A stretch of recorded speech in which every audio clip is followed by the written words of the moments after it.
things related to the Bible and the church.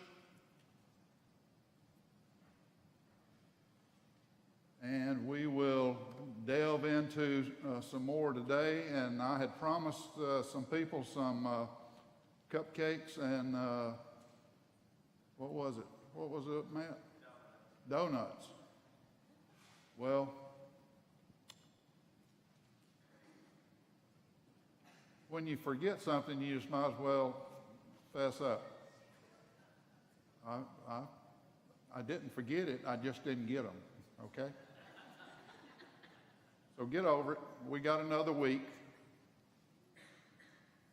You'll sign the list out in the foyer. I will personally bring you a donut, a chocolate-covered donut, Jennifer. She told me last week she's chocolate. But anyway, and talking about in our conversation last week when we were talking about, we have multiple issues in the church associated with the Bible. We went over that last week because a lot of people, human beings, have decided to try to widen home plate and make it wider than 17 inches. Now, if this is the standard, then what should we all be striving toward? The standard. What is, and a better question would be, what is your standard? Now, when we talked about the Bible, and there are multiple times examples in the Bible about somebody trying to widen home plate. Peter, we use Peter as an example, and we also talked about Eve, and we talked about David. All of those guys tried to widen home plate. But what did we conclude last week? When you try to widen home plate, what happens? Remember that slide? What happens when you try to widen home plate? Bad things happen. Father, in that today, and talk about a couple of things. One of the things that I failed to mention, and if you're like me, when you're doing a presentation, you always think of about a gazillion things you wanted to say while you were up here. And it's, those of you that have never been in this position, it's a lot of stress from right here with all these eyes looking at you. And, but so far as trying to get to the bottom of the issue, that's what we want to do, and that's the reason that I put these classes together, because I believe there are just some things that need to be said, and they aren't pleasant, and nobody wants to talk about them. Just to give you an opportunity to participate. But one of the things I missed last week, which I thought was very important, with all of this stuff and things that we have going on in religion today, what is the deal with people in high authority, in high places, abusing children? You're familiar with that? There is no place in the world for anybody who abuses a child.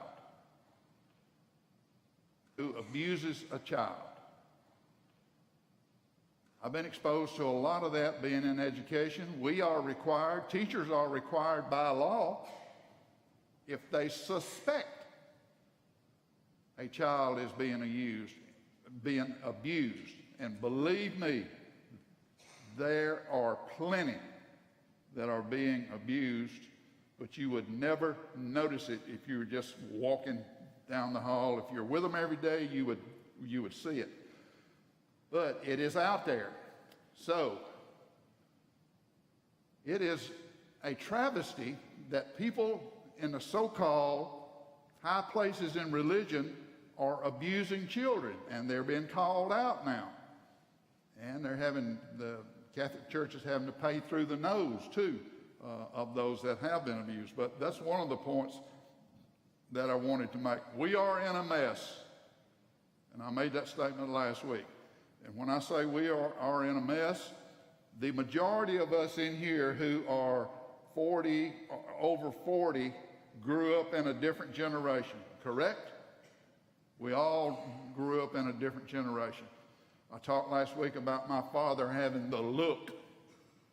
And believe me, he had the look. I would rather he had just taken that razor strap and whipped me rather than having to endure that look. Because you know what? That pain from that razor strap would go away, but that look never went away. Never. It was just embedded here. So, where are we as a nation?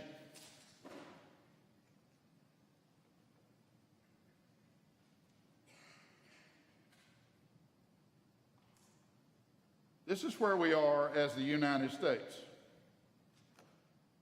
Everything today is so partisan. Everybody understand what I'm talking about when I say partisan? You're either a Democrat or you are Republican. And I know it is not good business to bring up political stuff in churches. But if we do not get involved with what's going on, then we're headed the wrong way down a one-way street. So that's the layout of the United States.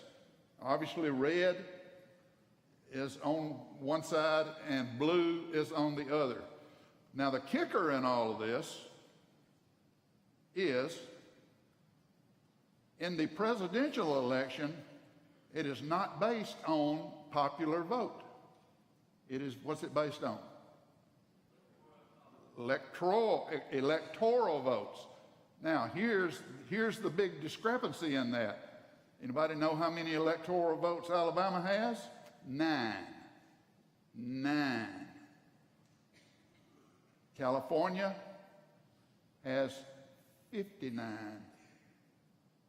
The more populous states, California has 54. New York has 28, and New Jersey has 14. But all of this stuff, and remember me talking about stuff filtering down to us in the South? Where do you think it comes from? Well, a lot of it comes from here and filters across, and a lot of it comes from the New England states and filters down. Now the region of Georgia is in blue up there. In the last presidential election, Georgia was a swing state, and it swung to the Democratic side.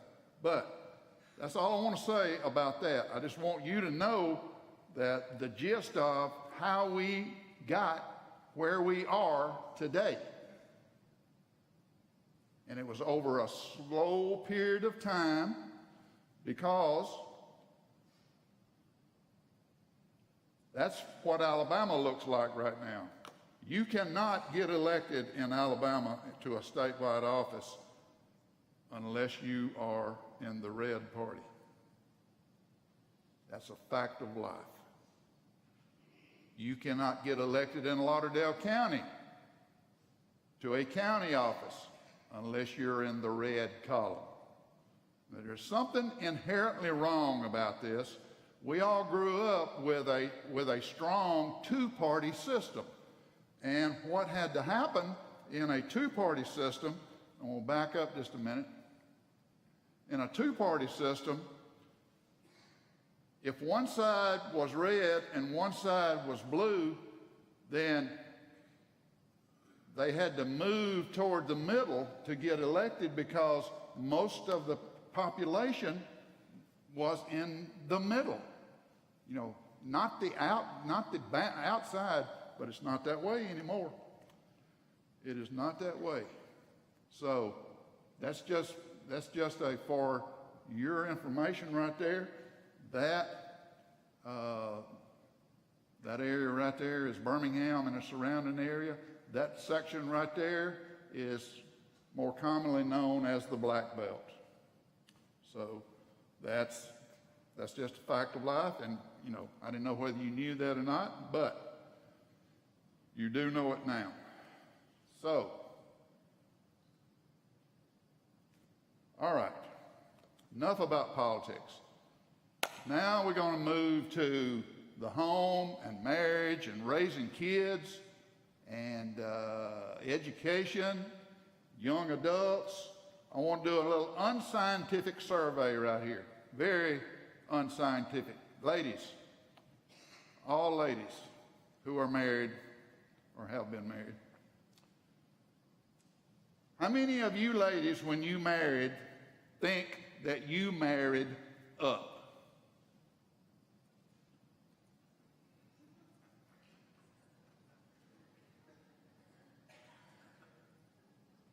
Check and see if Joan's got her hand up back here. And she doesn't. Okay, men. That's the unscientific part of it. Now let's go to the scientific part. Men, how many of you, when you married, think you married up?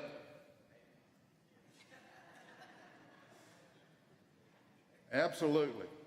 Absolutely. And I don't know whether y'all saw it on the calendar. Joan and I celebrated 51 years of marital bliss last Sunday.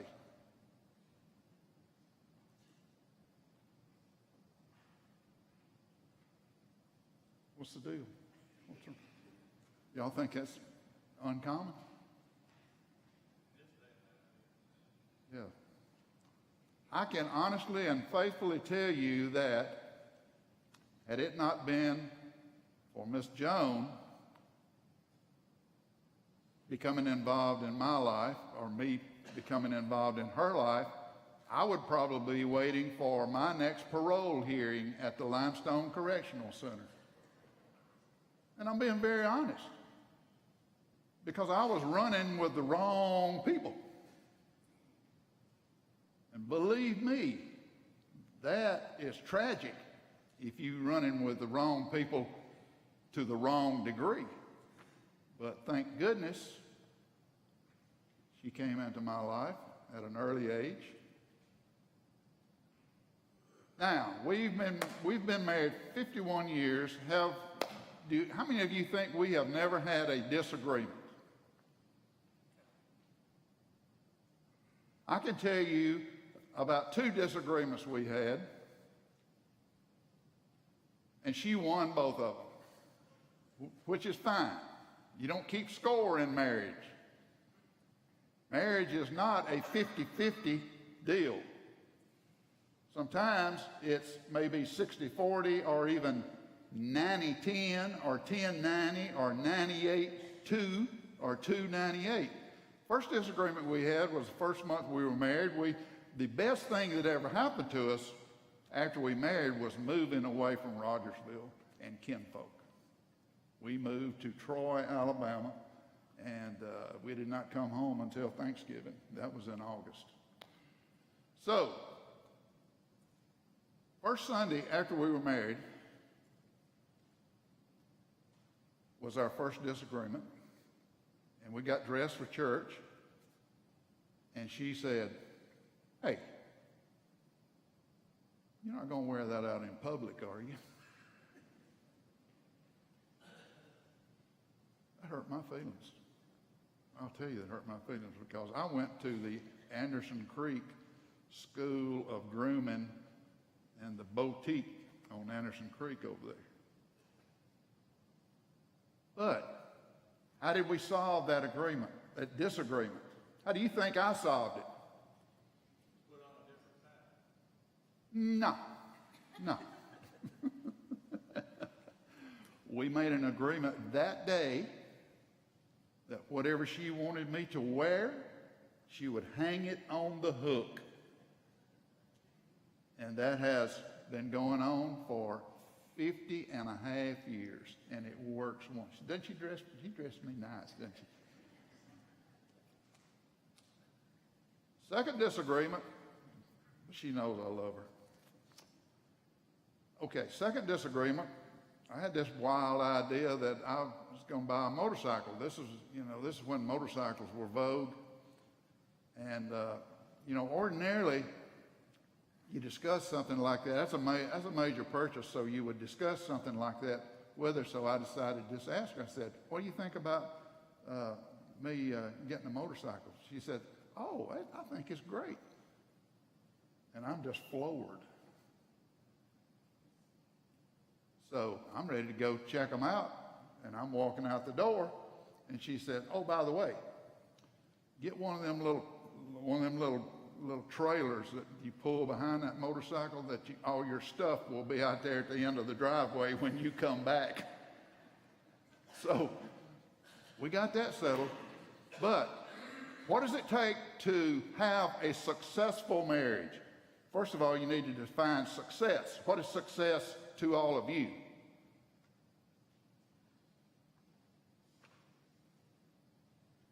Hello? Huh? Peace and quiet. Oh, yeah, peace. All right. David, you and Juan have been married a long time. What's the secret to y'all's success? Or there is no secret. I know there's no secret. It's hard work.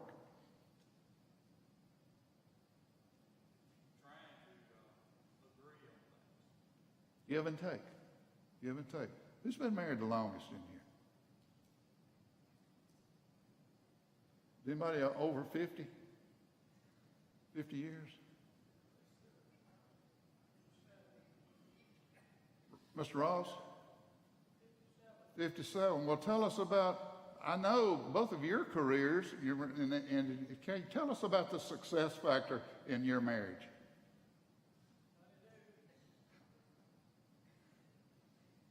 One guy offered a comment.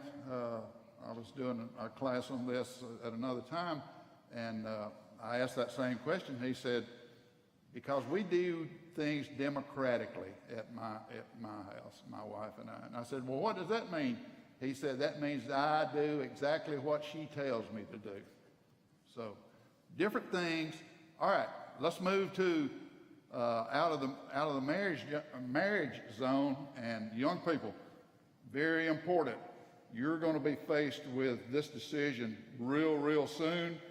If you are dating someone that tries to widen home plate, that should throw up a red flag to you. I mean, a total red flag. Okay, so far as the marriage piece, how many of you have kids? How many of you have perfect kids?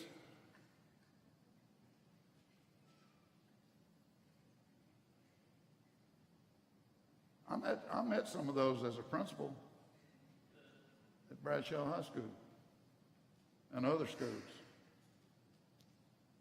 I knew they were perfect because they would come in and say, like if we had their child for something that had gone wrong, they would say, Mr. Owens, let me tell you this.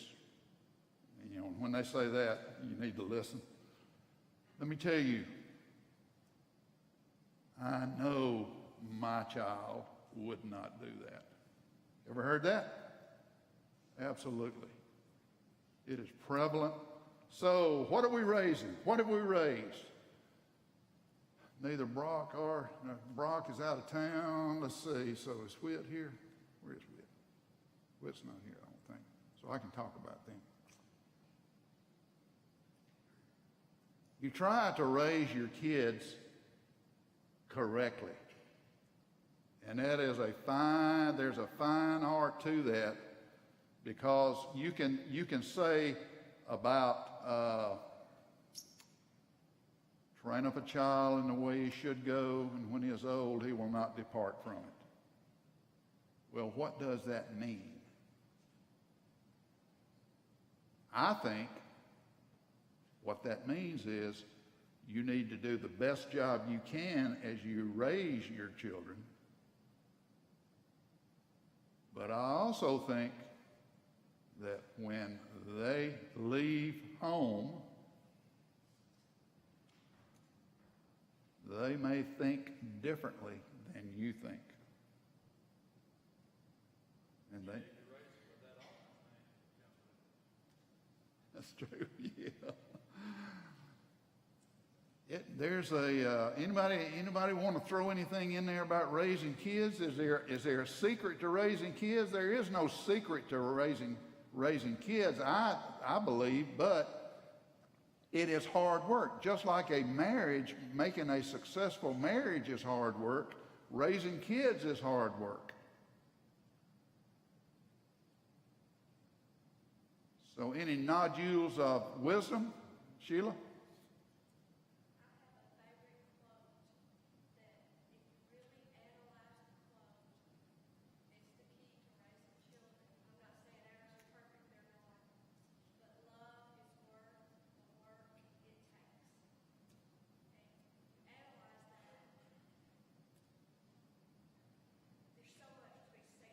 Yes, you can practically, if you took that apart, you could spend 2 or 3 Sundays just on that quote.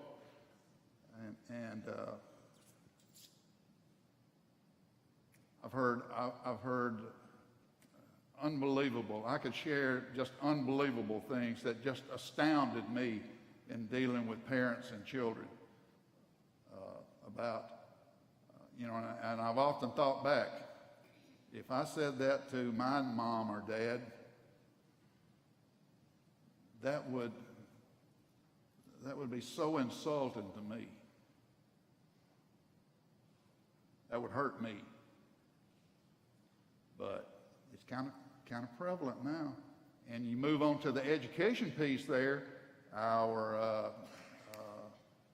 What has happened? Education has made a huge shift over time.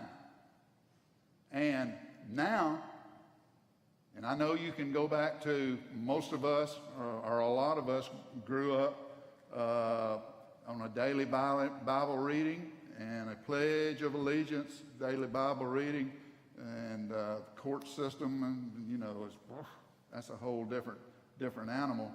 But anyway, there are no easy solutions.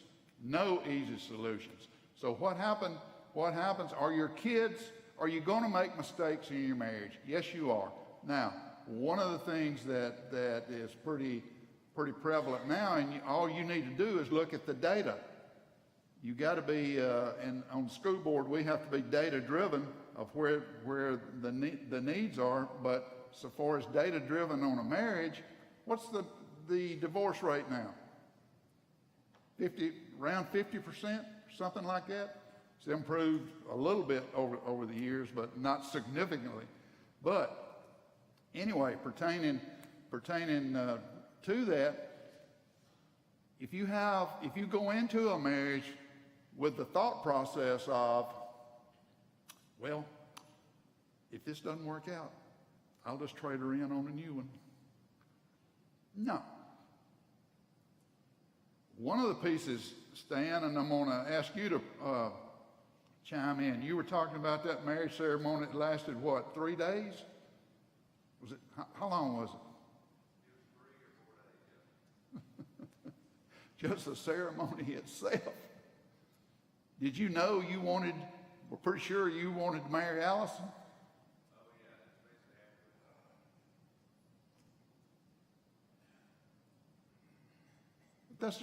That's just one example. What have we done, and why are we here where we are now? There are only 2 people to blame. Who knows who they are?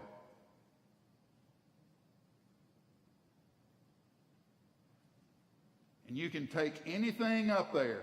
You can take anything up there and apply it to that. The only people we have to blame when you start, and there's plenty of blame to go around, is you and me. Because we have allowed it to happen. without getting actively involved in whatever, you just name it. You've got to be heard. You've got to have your say. I, fortunately or unfortunately, during the last 8 years, I've spent a lot of time in Montgomery just lobbying for our school system, and got a trip to Washington the last of September. But everybody needs to go down there and just take a look at how things go on. You're going to come away with this thought process of, that is a circus down there. That is a zoo. And on the appearance, it is. I have no idea. Well, I do get done down there, but they do eventually. But a speaker will be up there speaking about a bill, and no, it appears nobody is listening. And then they'll go. And eventually a bell will ring, they'll take a vote. But anyway, all right. So how do we fix it?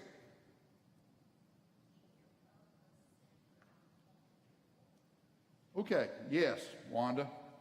And I do remember this note from last week. Remember us talking about the church? All the issues in the church? You can take that church and apply it to everything else, because that standard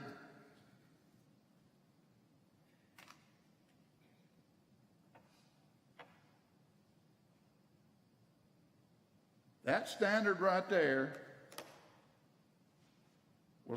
was established on the day of Pentecost. Remember us talking about that last week? The standard was established. Help me out. One body, one Lord, one Spirit, one baptism. Yeah, and on and on and on. The problem and the issue has been not only in the church, but a lot of other things, is everybody trying to spread home plate there and make it 20 inches, 30 inches, 36 inches, just a wide spread, and it won't work. Because I am convinced, solely convinced, that when you start trying to widen home plate, bad things are going to happen. Dark clouds are coming.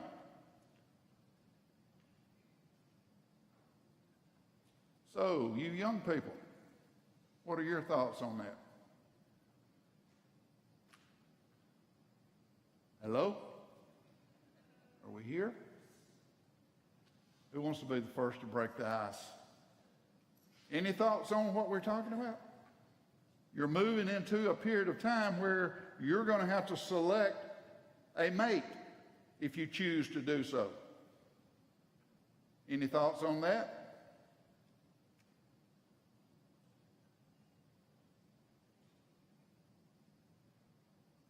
Okay, we got 10 minutes, so I'm going to just somebody's going to have to break the ice, okay? Only kidding. I hope that you zero in on really what can help you.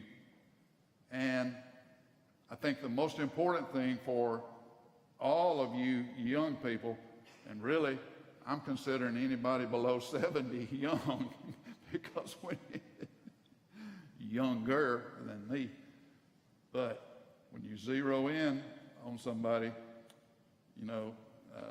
make sure that what's that word that's used when you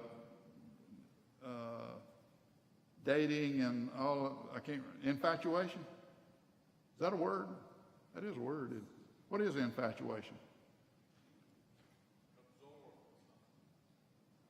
Yeah, okay, which brings up my next point. When you married, David, I'm going to pick on you. When you married Wanda, did you really, really, really love her?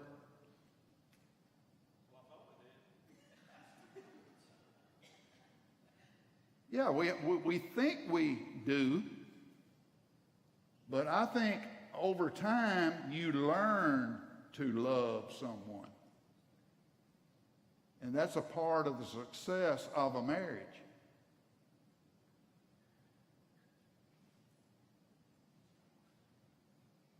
What provoked you to marry her? All right. Just good answer. Okay. Any comments thus far? Or questions? Okay, I'm going to say one thing about education, then we're going to move to our user manual.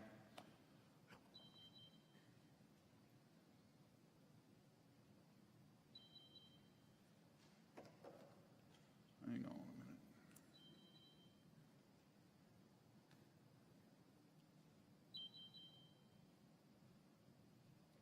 Life of a diabetic.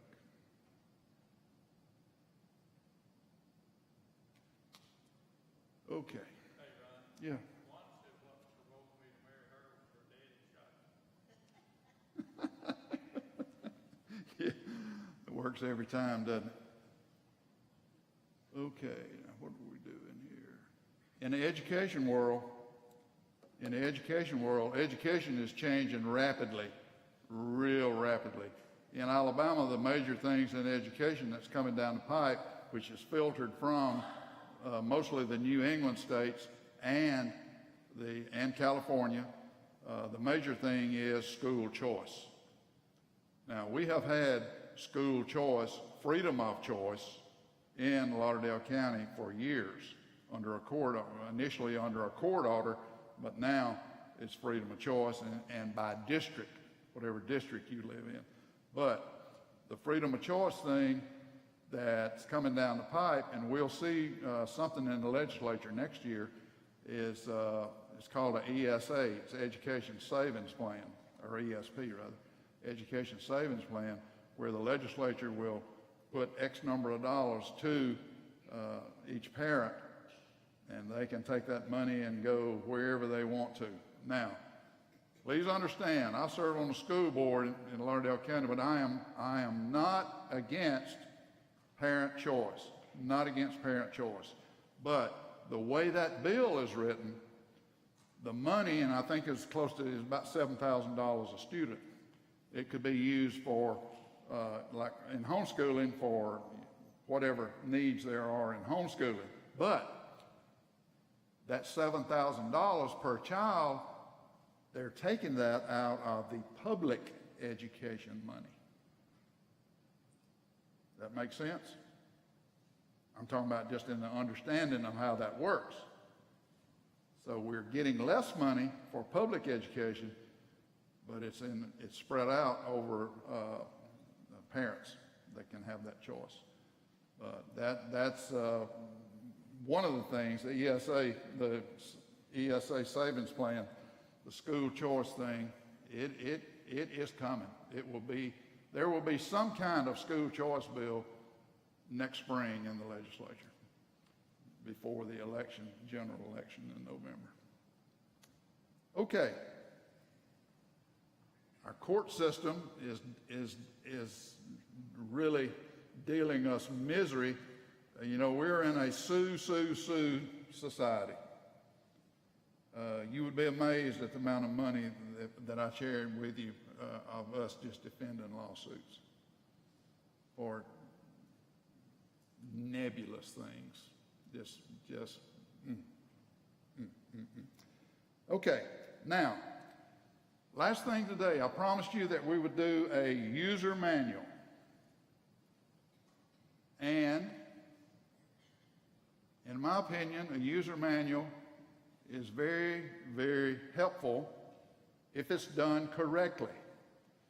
Now, I need some volunteers, 3 or 4 of you guys over here. Come on.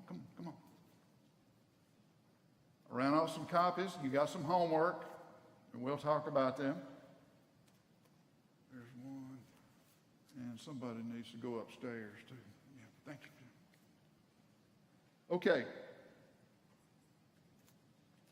Why a user manual? Well, every time you buy an appliance, you get a user manual, don't you? How many of you ever read it? Nobody. You know, that's a different world, or a Christmas toy. But this user manual is really from the standpoint of how to communicate with others and how to communicate with your spouse, or your spouse communicate with you. So you will see, try to make it pretty simple. So what I would like for you to, all of you to do is fill it out, take it home and think about it and fill it out next Sunday, and we will put it up on the screen. Now, unless you want to, we're not going to share this. I'll share mine with you. I'll put it on the screen just as a working thing. But in this piece of paper, these two pieces of paper, just will talk about you and how it affects you. Now, and I mentioned last week, if I had a conversation, if I wanted to have a meeting with Donnie, and I think I included Alan in that, and who else? Somebody else. Maybe David. Wouldn't it be to my advantage to kind of know how you guys think? How many of you have ever, and meetings without an agenda is no meeting at all. If you just have a meeting to decide when you're going to have a meeting, spinning your wheels. But just take a look at this user manual, and the first thing he talks about is my system, my style, and my values. So let me just give you couple of pointers here, and this is from somebody else's. My style and my values, I strive to be better today than I was yesterday. So you got 4 of those things there. I have high expectations from myself and those that I work with. First hour of my day is the most important.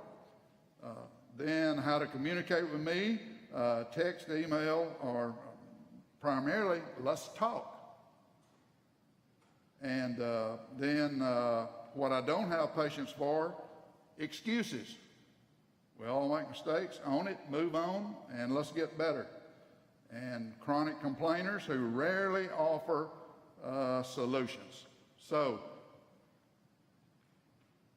now I have confined you, what you're going to run into if you do it, if you really get into it, what you're going to run into is this. How many spaces do you have for each one? 4. You're going to have a difficult time. Your most difficult situation is going to be, do I say this or do I say that? Now, this is what you need to concentrate on. Put down what you are now, not what you want to be. Okay? You're not filling out a resume for a job. But be totally honest with yourself and put down what you are at this very moment. We are here. Not some superficial thing. Okay? And it'll work much better. Okay, on the back side, on the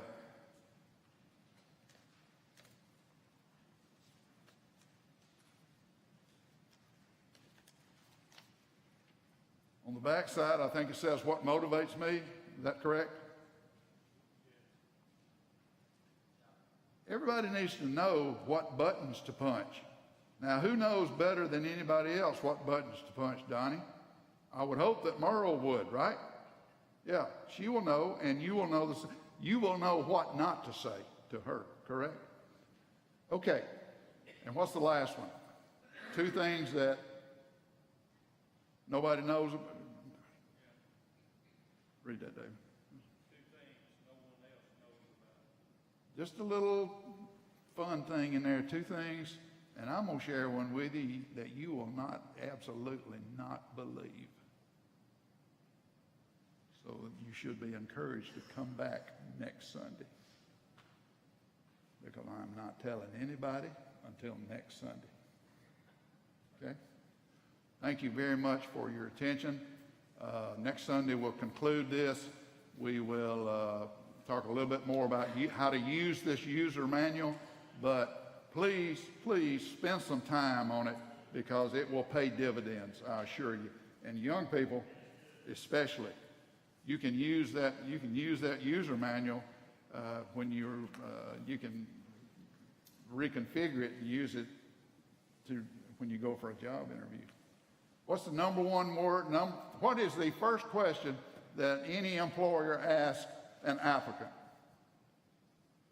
Tell me about yourself.